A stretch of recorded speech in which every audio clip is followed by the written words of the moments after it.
Hello students, स्वागत है आप सभी का एक बार फिर AKV मैथ्स क्लासेस में। आज की वीडियो लेक्चर में हम लोग 10वीं कक्षा के गणित का 5वां चैप्टर पढ़ेंगे जिसका नाम है समानांतर श्रेणियां। ठीक है, इसको इंग्लिश में अर्थमेटिक प्रोग्रेशन बोलते हैं, इसको शॉर्ट रूप में AP लिखते हैं। चलिए अब आइए ये जानते हैं कि समांतर श्रेणी किसे कहते हैं, क्या होती है समांतर श्रेणियां।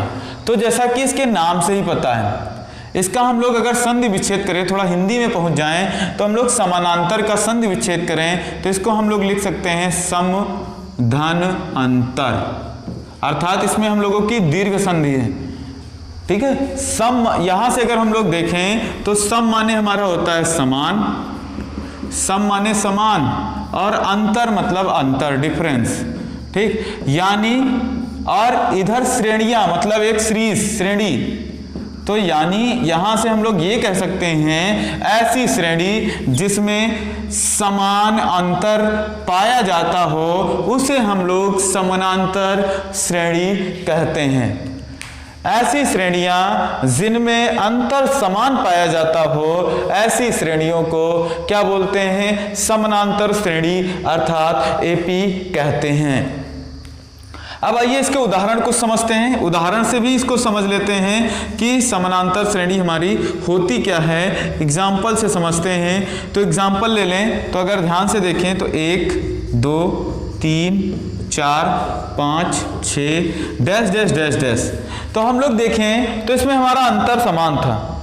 पहले पद में हम लोग एक जोड़ रहे थे तो दूसरा पद मिल रहा था, दूसरे पद में एक जोड़ रहे थे तो तीसरा पद मिल रहा था, तीसरे पद में एक जोड़ रहे थे तो चौथा पद मिल रहा था, एक में एक जोड़ा 2 मिला, 2 में एक जोड़ा 3 मिला, 3 में जोड़ा 1 4 मिला, 4 में एक जोड़ा 5 मिला, 5 में एक जोड़ा 6 मिला, यानी अंतर हमारा क्या हो रहा था, समान था। अगर हम लोग आगे बढ़ते जाएं तो अंतर हमारा समान आता जा रहा था, यानी इसी को हम लोग क्या कहेंगे, समानांतर। और जो ये हमारा अंतर था, जो हमारा जो समान अंतर है, इसको बोलते हैं सार्व अंतर, इसको बोलते हैं सार्व अंतर, कॉमन डिफरेंस,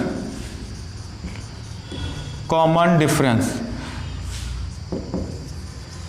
ठीक है, इसको स्मॉल d से प्रदर्शित करते हैं। और इसको अगर हमें फाइंड करना हुआ, कॉमन डिफरेंस जो है अगर हमें फाइंड करना हुआ, d अगर हमें फाइंड करना हुआ तो ये हमारा क्या होता है, सेकेंड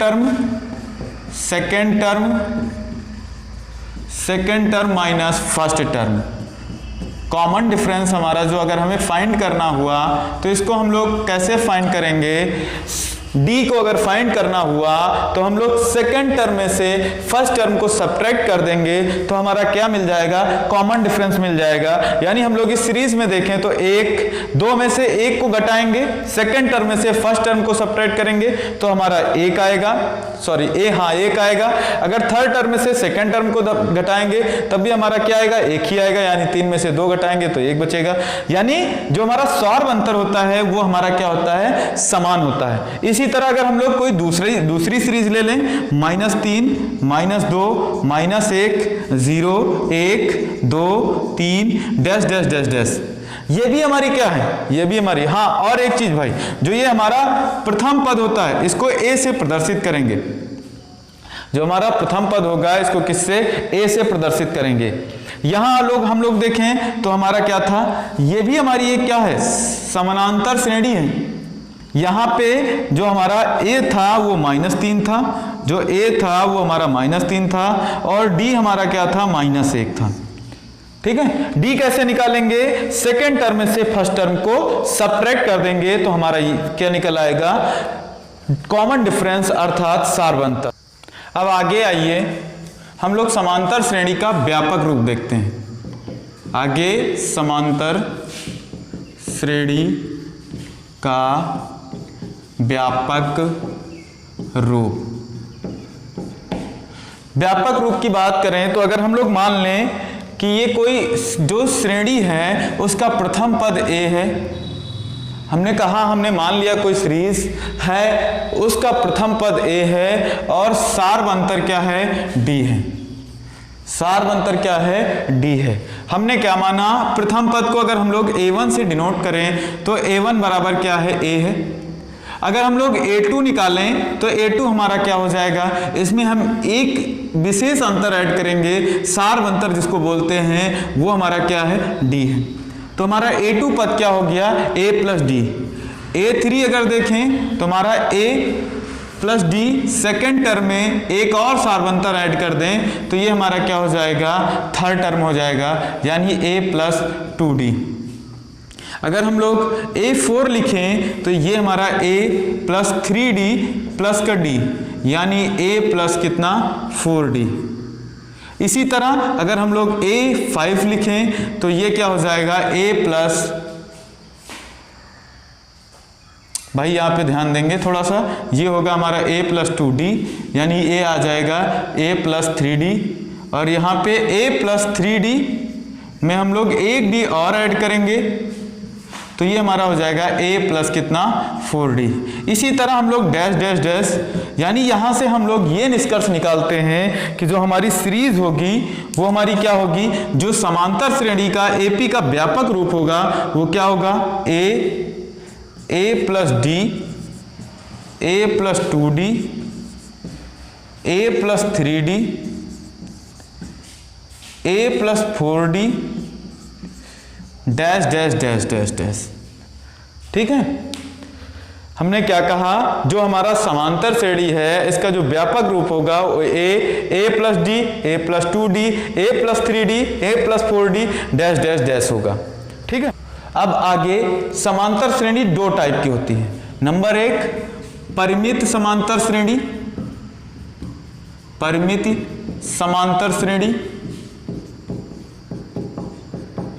नंबर दो हमारी होती है अपरिमित समांतर श्रेणी, अपरिमित समांतर श्रेणी, अपरिमित समांतर श्रेणी। परिमित समांतर श्रेणी किसे कहते हैं, तो ऐसी श्रेणी जिसका हमें अंतिम पद ज्ञात होता है, ऐसी श्रेणी, ऐसी समांतर श्रेणी जिसका हमें अंतिम पद ज्ञात होता है, ऐसी श्रेणी को हम लोग परिमित समांतर श्रेणी कहते हैं। अपरिमित समांतर श्रेणी उसे कहते हैं जिसका हमें अंतिम पद ज्ञात नहीं होता है, ऐसी श्रेणी को हम लोग अपरिमित समांतर श्रेणी कहते हैं। उदाहरण के लिए हम लोग देखें तो जैसे ये कोई हमारे पास सीरीज है 1, 3, 5, 7, 9, 11, 13, तो ये हमारी क्या है, एक परिमित सीरीज है। क्यों, क्योंकि इसका हमें अंतिम पद पता है, कितना है अंतिम पद, 13। यानी हमने क्या बताया आपको कि ऐसी सीरीज, ऐसी समांतर श्रेणी, ऐसी एपी जिसका हमें क्या हो, ज्ञात हो अंतिम पद पता हो, ऐसी सीरीज को हम लोग क्या कहेंगे, परिमित श्रेणी, परिमित समांतर श्रेणी। दूसरी अपरिमित समांतर श्रेणी, तो ऐसी श्रेणी जिसका हमें अंतिम पद पता ना हो, अर्थात 1, 2, 3, 4, 5, 6, 7, 8, डैश डैश डैश। ये हमारी जो सीरीज है ये क्या है, ये अपरिमित समांतर श्रेणी है, क्योंकि हमें इसका अंतिम पद ज्ञात नहीं है, तो इसलिए ऐसी सीरीज को हम लोग क्या कहेंगे, अपरिमित समांतर श्रेणी।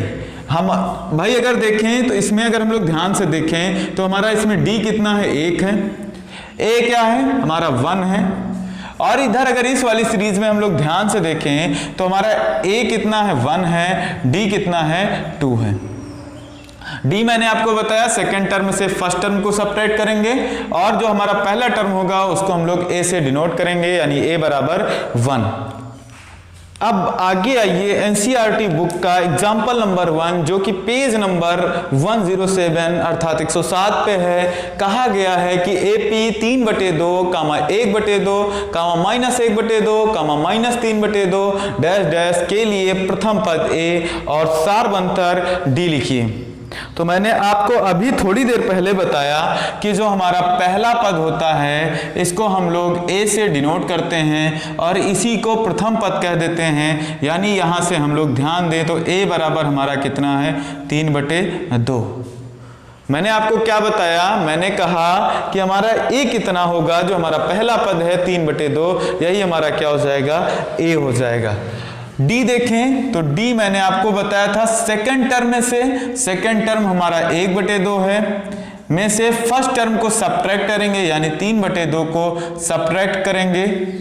तो यहां से अगर हम लोग देखें तो हम अगर एलसीएम लें तो एलसीएम हमारा आएगा 2, ऊपर ये आएगा 1 -3, यानी इससे इसको सब्ट्रैक्ट करेंगे तो आएगा -2/2, इसको कैंसिल करेंगे तो आएगा -1, यानी यहां से हमारा प्रथम पद 3/2 और सार अंतर कितना है -1 है।